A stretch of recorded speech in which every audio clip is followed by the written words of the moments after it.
मणक्यांच्या बाबतीत अजून एक गैरसमज असतो.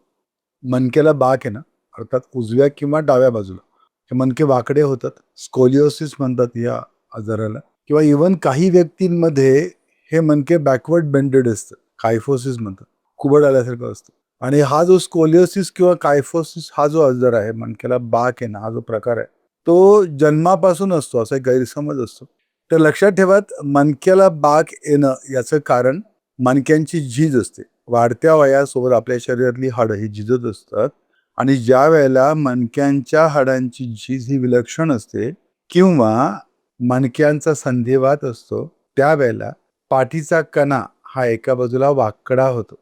डिजनरेटिव्ह बॅकबोन डिसीज म्हणतात. आणि वेळीच लक्षात नाही घेतलात ना, तर मग हळूहळू या आजाराचा परिणाम दोन मणक्यांमध्ये जी गादी असते किंवा जी चकती असते ना, ती चकती सरकते आणि ती सरकलेली चकती किंवा गादी, ज्याला डिस्क आपण म्हणतो, तर त्या गादीचा, त्या चकतीचा परिणाम या भोवताली असलेल्या चितातूनच्या पुंजक्यावर पडतो आणि परिणामी आयदर एखाद्या विशिष्ट हातामध्ये किंवा पायांमध्ये कळा सुटणं, मुंग्या येणं, हातामध्ये किंवा पायामध्ये बधीरपणा जाणवणं, अशी वेगवेगळी लक्षणं जाणवतात.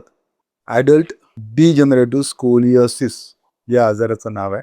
आणि हा आजार वयवर्ष 50च्या पुढचे जे लोक असतात त्यांच्यामध्ये जास्त प्राधान्याने पाहायला मिळतो.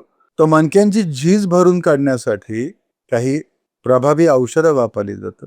चूर्ण, गुटीवटी किंवा भस्मांच्या स्वरूपातील. त्याच्यासोबत दुधाचा वापर करून तयार केलेली काही विशिष्ट तेलं असतात. त्या तेलांचा मसाज दिला जातो.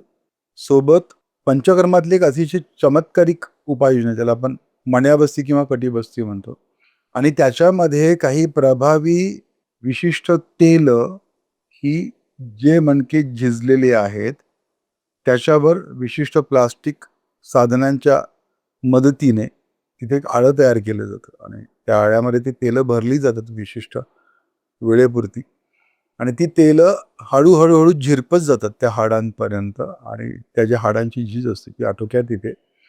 त्याच्यासोबत त्या हाडांच्या जवळ असलेल्या मांसपेशी किंवा जे स्नायू असतात ना, त्यांचं बल वाढतं.